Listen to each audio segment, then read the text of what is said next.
Nature Mantra BP sugar thyroid reversal nature మంత్రతో సాధ్యం.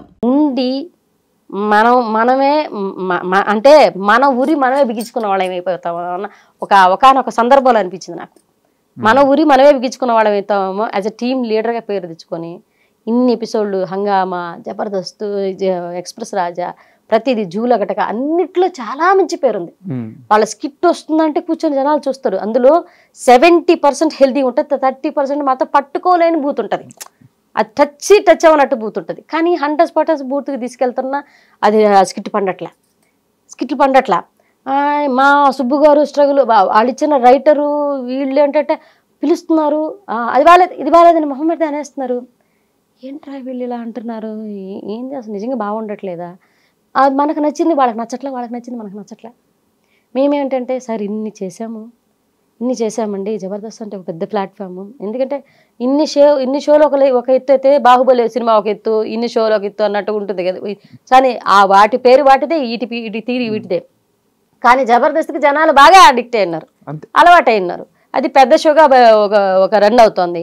ఈ టైంలో దీన్ని వదిలేస్తే మనం చేతగానే వాళ్ళం అయిపోతామా అని మాకు ఒక క్వశ్చన్ మార్క్. ఇంకా ఏదో చేద్దాం, ఇంకా మా వల్ల వదిలే సార్, మీరు వేరే చూసుకోండి, మొహమాటం లేకుండా.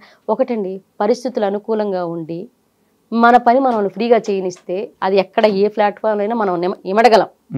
పరిస్థితులు అనుకూలంగా లేకుండే మన వల్ల ఇబ్బంది పెడుతూ ఉంటే ఆ ప్లాట్ఫామ్ ఏదైనా సరే అది వదిలేసి రావడం చాలా మంచిదంటాను నేను. ఎందుకనంటే మానసికంగా అక్కడ చచ్చిపోయే బదులు బయటకు వచ్చి ఇంకో పని చేయంటాను నేను. అంతే కదా, నాకు అదే అనిపించింది. మనం రైటర్లమి, మనం యాక్టర్లమి ఎదిగినాము, ఒక పేరు తెచ్చుకున్నాము. ఆ ప్లాట్ఫామ్ కాకపోతే ఇంకో ప్లాట్ఫామ్ ఉంది నిన్ను పిలవడానికి, ఇంకో ప్లాట్ఫామ్ ఉంది. అక్కడేంటో నువ్వేంటో నిరూపించుకుంటే చాలు.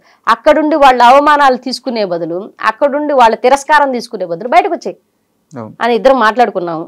ఆ సార్కి చెప్పాము. వాళ్ళు వద్దు, ఇంకో టీంలోకి వెళ్ళండి, ఇంకో టీంలోకి మింగిల్ చేస్తామని అన్నారు. అట్లా కూడా యాజ్ అ టీమ్ లీడర్గా ఎంటర్ అయిన తర్వాత ఇంకో టీంలోకి వెళ్ళి మింగిల్ అవ్వడం ఎందుకని మాకెందుకు అనిపించింది, వచ్చేసాను. అంటే లాస్ట్లో మీరు ఒక మాట అన్నారు, వేరే టీంలోకి పంపిస్తామని చెప్పేసి. మీరు చాలా గట్టిగా సుబ్బు గారిని వద్దు అని చెప్పి వేరే టీంలో చేయడానికి వీలు లేదు అంటే డైరెక్టర్లు నీరజ మీరు ఖచ్చితంగా ఉండాల్సిందే, ఉండండి అని చెప్పంటే మీరు చాలా గట్టిగా అపోజ్ చేసి ఇంకా జబర్దస్త్ స్టేజీ పైకి మనం ఎక్కొద్దు అని చాలా గట్టిగా అపోజ్ చేసి ఆయన తీసుకెళ్ళిపోయారు. నిజమేనా? నిజమే చెప్పు. నేను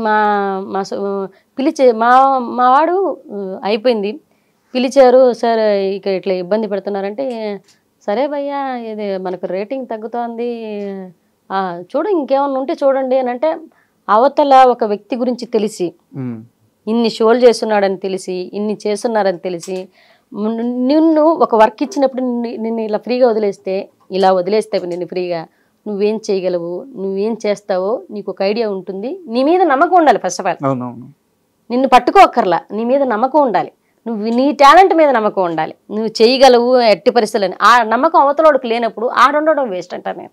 అంటే నాకు జబర్దస్త్లో ఇంకా చాలా మంది చెప్పింది ఏంటంటే, నాకు కొన్ని పరిచయాలు ఉన్నాయి, చాలా మంది చెప్పింది ఏంటంటే, నీరజ తన భర్తకి అవమానం జరుగుతుంది ఏమో, తన భర్తని తక్కువగా చూస్తారు ఏమో అంటే ఆ పరిస్థితి కూడా రాకూడదు అని చెప్పేసి తన భర్త కోసమే జబర్దస్త్ని వదిలేసింది అని చెప్పి చాలా మంది చెప్పారు. అంటే తన భర్త అది ఒక పాయింట్ అయితే, తను నాకు వచ్చి చెప్పింది ఏంటంటే, నాన్న మన రైటింగే బాగాలేదంట, మార్చుకోవాలంట, మన రైటర్ ఇచ్చినా చేయలేకపోతున్నాం అంట అని డైరెక్టర్ అన్నాడని మా ఇంటికి వచ్చి బాధపడ్డాడు. వదిలేయి, నీ మీద నమ్మకం ఉండి నువ్వు ఫ్రీగా చేస్తావు, నువ్వు చేయగలవు అని నమ్మితేనే ఆ షో చేద్దాం. మనం చేయలేము నేను అవతలవాడు కనిపించిందంటే వదిలే.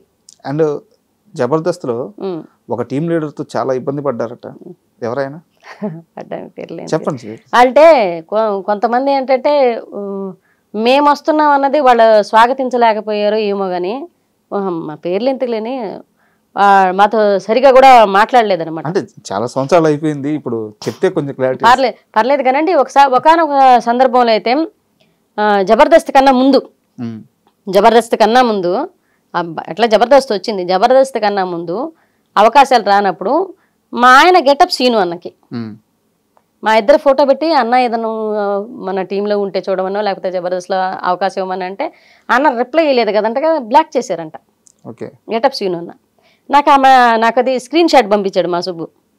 అవునా వదిలేసేయలేనా, వాళ్ళు పట్టించుకుంటే ఓకే, అప్పటికి మాకు హంగామా నడుస్తుంది, హంగామా అయిపోయింది అనుకుంటా, హంగామా అయిపోయింది. ఆ తర్వాత అవకాశం కోసం అనేసి సీను అన్న, నేను నీరజ సుబ్రహ్మణ్యం, ఆయన నీరజ సుబ్రహ్మణ్యం మాట్లాడతారు, నీరజ సుబ్రహ్మణ్యం అన్న ఎక్కడన్నా అవకాశం ఉంటే చూడండి అన్న, ఏదన్నా ఉంటే చెప్పండి అన్న అని అంటే ఆయన పట్టించుకోలేదు. అంటే ఇతను జస్ట్ ఎత్తుకోవడం, కాల్ చేయడం, ఎవరికి మెసేజ్ చేస్తాడు, ఆ మెసేజ్కి పలానా బాగున్నారా సుబ్బు అని రిప్లై ఇస్తేనే ఫర్దర్గా కాల్కి వెళ్తాడు, లేదంటే వెళ్ళడు. అట్లా కూడా ఇప్పటికీ ఎవరికి చేయలేదు. ఫస్ట్ టైం గెటప్ సీను అని అడగడం జరిగింది, అన్న బ్లాక్ చేయడం జరిగింది. మీరిద్దరు అప్పటికే బాగా ఫేమస్ కదా, అంటే జీ తెలుగులో క్లబ్ చేశారు, క్లబ్ చేసాము, హంగామా చేశారు, జూలగటగా చేసాము, అప్పుడు బాగానే ఫేమస్, బాగా ఫేమస్ అయినా. ఇంకొకటి ఏంటంటే నాన్న, జబర్దస్త్ కన్నా ముందు నానక రామగూడలో షూటింగ్ జరిగేది ఒకప్పుడు, జబర్దస్త్. అప్పుడు మా ఆయన చంద్రాన్న టీంలో చేసేవాళ్ళు. అండ్ మమ్మల్ని బాగా అవాయిడ్ చేసి అవమానించిందంటే చంద్రాన్న అన్న, మా ఆయన అవమానించాడు. నేను అది తీసుకోలేకపోయాను. చంద్రాన్న ఒకసారి నాకు కంటికి కనిపించినా కూడా నేను పలకరించలేదు. ఏంటంటే మా ఆయన క్యాటరింగ్ ఉంది, క్యాటరింగ్ బిజినెస్ ఉంది. ఒక 5 ఎపిసోడ్లు మా ఆయన చంద్రాన్న టీంలో జరిగినాయి. అప్పుడు అదిరింది షో కూడా నడుస్తుంది అనమాట జీ తెలుగులో. నేను అప్పుడు ఆర్పీ టీంలో అదిరింది షోలో చేస్తున్నాను, మా ఆయన జబర్దస్త్లో చేస్తున్నారు, చంద్రాన్న దాంట్లో చేస్తున్నారు. చంద్రాన్న దాంట్లో చేసేటప్పుడు 5 ఎపిసోడ్లు నడిచాయి. 6వ ఎపిసోడ్కి కంటిన్యూటీ ఎపిసోడ్ అది సుబ్బు కావాలని, అంటే సుబ్బు క్యాటరింగ్ నడుస్తుంది, పెళ్లి వంట జరుగుతుంది నెల్లూరులో. అక్కడ ఎట్టి పరిస్థితుల్లో అది ఒక దాదాపు 2 లక్షల వ్యాపారం. అది మనకు మిగిలితే ఒక 50,000 దాకా మిగులుతొచ్చు, లేకపోతే ఒక 30,000 40,000 ఒక అమౌంట్ అయితే మిగులుద్ది. ఆ 2 రోజులకి మిగులుద్ది. అది పెద్ద వ్యాపారం. అది జరిగేటప్పుడు అన్న దాదాపు 500 మంది భోజనాల దాకా వస్తున్నారు. సో ఈ టైంలో ఈ ఒక్కరోజుకి ఎక్స్క్యూజ్ చేసి నా స్థానంలో ఎవరినన్నా పెట్టి కామెడీ షో అనేది ఆ స్థానంలో ఎవరినన్నా పెట్టి రన్ చేయొచ్చు. అంతే, నేను టీం లీడర్నండి, కో యాక్టర్స్ ఎవరినైనా పెట్టి రన్ చేయొచ్చు, నేను ఉండాలి important. Chandranna important, Subbu important character కాదు. సుబ్బు అనేది చిన్న క్యారెక్టర్. అది సుబ్బు బదులు అతని మీద కౌంటర్ వేసి రాత్రి ఓడి పెళ్ళాన్ని తీసుకెళ్ళిపోయిందనో ఏదో ఒక ఓడేసి దాన్ని తప్పించచ్చు. స్క్రిప్ట్ మన చేతిలో ఉంది. కానీ అన్న ఫోన్ చేసి నాతో మాట్లాడాడు. చంద్రాన్న ఫోన్ చేసి సుబ్బు గురించి అడిగాడు, అమ్మా ఎందుకు రాలేదు అని అంటే, అన్న పరిస్థితులు ఏంటంటే ఆయన క్యాటరింగ్ వర్క్ అన్నా అంటే, క్యాటరింగ్ బిజినెస్ ఉన్నప్పుడు ఆ కామెడీ షోలు కూడా చేసుకోమన్నాడు అని అడిగాడు. బిజినెస్ ఉంది కదా, అదే చేసుకోమనొచ్చు కదా, ఇది కూడా చేసుకోమన్నాడు అని. చాలా తప్పుగా మాట్లాడుతున్నారన్న మీరు. అంటే ఒక ఆర్టిస్ట్కి ఒకే దాని మీద హైదరాబాద్కి వచ్చిన తర్వాత ఒక వ్యాపారం మీద నిలబడకపోతే ఇండస్ట్రీలో వచ్చే అవకాశాల వల్ల జరిగిపోద్దంటే ఎవరికి జరగదు. ఇప్పుడు సర్వానంద గారు హీరో, హోటల్ ఎందుకు పెట్టుకున్నారండి? ఎందుకు పెట్టుకున్నారా మనం అడగగలమా? ఇప్పుడు చార్మి గారు పెద్ద హీరోయిన్గా నడిచింది, ఆవిడ ప్రొడక్షన్ ఆఫీస్ ఎందుకు పెట్టుకున్నారు? నిహారిక గారు నాగబాబు గారి కూతురు, ఆవిడ ప్రొడక్షన్ ఎందుకు నడుపుతున్నారు? ఈరోజు ప్రొడ్యూసర్గా ఎందుకు అయ్యారు? ఒక వ్యాపారం అనేది ఎవరి వ్యాపారం వాళ్ళదండి. మనం బిజినెస్ అనేది మన ఇష్టం అండి, మన బతుకు తెరువు కోసము, లేకపోతే దాంట్లో ఇంకా ముందుకు మన మీద మన నమ్మకం. బిజినెస్ అనేది పెట్టేవాడు అంటే గట్స్ ఉండేవాడు బిజినెస్ పెట్టగలడు ఎప్పుడు కూడా. అంటే వాడి మీద ఓ 10 మంది నేను సాకగలను, 10 మంది ముందుకు 10 మందికి వర్క్ ఇవ్వగలను, నా పాయింట్ ద్వారా 10 మంది బతుకుతారు అనేది వాడికి నమ్మకం ఉంటే, ముందు బిజినెస్ మ్యాన్కి వాడి మీద వాడికి నమ్మకం ఉంటేనే బిజినెస్ స్టార్ట్ చేస్తాడు. అది ఎవరైనా తెలిసిన విషయం. ఆ విషయం కానీ ఇక్కడ నాకు చిన్న డౌట్, చంద్ర గారికి ముందే చెప్పి ఆ రోజు షోకి వెళ్ళలేదా, చెప్పకుండా వెళ్ళిపోయారు? చెప్పారంట, నాకు కుదరదన్నా, నాకు అంటే కుదరకపోతే ఎట్లా అంటే, ఒకవేళ వీలుంటే వస్తా, వీలు కాకపోతే చెప్పలేను అని అన్నారంట. కానీ ఆయన వస్తానని ఆ మాట అన్నాడు కదా, నాకు వీలుంటే వస్తానన్నాడు కదా, వీలు చూసుకునే రావాలి కదా. ఒక ఆర్టిస్ట్కి చెప్పేసినప్పుడు రాకపోతే ఎలా అని చెప్పేసి ఆయన కొంచెం ర్యాష్గా మాట్లాడాడు. ర్యాష్గా అప్పటికి నేను జబర్దస్త్లో టీం లీడర్ కావాలి, మిగతా షోలు వస్తున్నాను. ఆయనకి వాళ్ళకేంటి, మేము జబర్దస్త్ చేస్తున్నాము, జబర్దస్త్ ప్లాట్ఫామ్ దాకా కూడా ఎందుకు వెళ్ళాను నేను చెప్తాను ఇప్పుడు తర్వాత. నేను జబర్దస్త్ చేస్తున్నాము, మేము పెద్దోళ్ళమి, వీళ్ళు మాకన్నా చిన్న షోలు చేస్తాను, వీళ్ళు చిన్నోళ్ళు అన్న ఫీలింగ్లో వాళ్ళు కొంతమంది ఉన్నారు. అప్పుడు ఉన్నారండి. నేను షో దాకా వెళ్ళిపోతే ఒక షో అన్న కొంతమంది చెప్తే నా మొహం చూసి కూడా మాట్లాడిన వాళ్ళు లేరు జబర్దస్త్లో. నేను చెప్తున్నాను కదా, నా మొహం చూసి కూడా స్ట్రైట్గా మాట్లాడిన వాళ్ళు లేరు. ఇలా చూసి అంటే మేము ఇదే ఎంటర్టైన్మెంట్, జ్ఞాపిక ఎంటర్టైన్మెంట్స్లో మేము షోలు చేసుకునేవాళ్ళు. ఈటీవీ ప్లస్లో, వాళ్ళు ఈటీవీలో చేసేవాళ్ళు.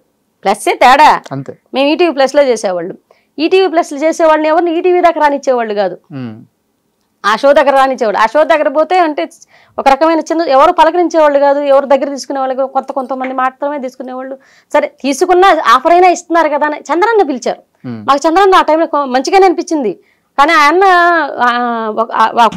ఒక్క సన్నివేశానికి రాలేదనేసి ఆయన తప్పుగా మాట్లాడడం అనేది బాగా నాకు నచ్చలేదనమాట.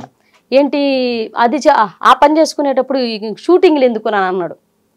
క్యాటరింగ్ చేసుకునేటప్పుడు షూటింగ్లు దేనికి అంటే అన్న ఆ బిజినెస్లు చేసుకునేవాళ్ళు షూటింగ్లు చేసుకోరా, మన బతుకు తెరుగు బాగాలేనప్పుడు దీని మీద ఇది 10 రోజులు వస్తుందో 5 రోజులు వస్తుందో 1 నెలలో షూటింగ్ వస్తుందో రాదు, అప్పుడు మా భుక్తి మా భోజనం జరిగేది ఎట్లా? ఆ బిజినెస్ ఉండబట్టే బతుకుతున్నాం. నా బిడ్డలు ఇద్దరు బతుకుతున్నారు. ఆయనకి చెప్పలేక సరేలేన్నా మీ ఇష్టం అని చెప్పేసుకొని కామ్గా అయిపోయాను అనమాట. మా ఆయనకి నేను ఫోన్ చేసి చెప్పాను, సరేలే నాన్న వదిలేసాయి. ఆయన బాధ నేను ఒకసారి నేను సున్నితమైన పాయింట్లో ఆయన చాలా స్ట్రాంగ్ ఉంటారు, ఆయన సున్నితమైన పాయింట్లో నేను చాలా స్ట్రాంగ్ ఉంటాను. వదిలేసాను దాని గురించి బాధపడకు. ఆయన బాధపడ్డారు, తిట్టారు, అది ఇది అంతా చెప్పారు, నాకు వదిలేయమని చెప్పాను. ఆ తర్వాత చంద్ర అన్న ఒకసారి ఎదురుపడ్డా కూడా సరిగా మాట్లాడలేదు. మీరు మాట్లాడలేదు? ఆయన కూడా మాట్లాడలేదు. ఆయన కూడా మాట్లాడలేదు. నేను మాట్లాడలేదు లైట్ కామ్గా.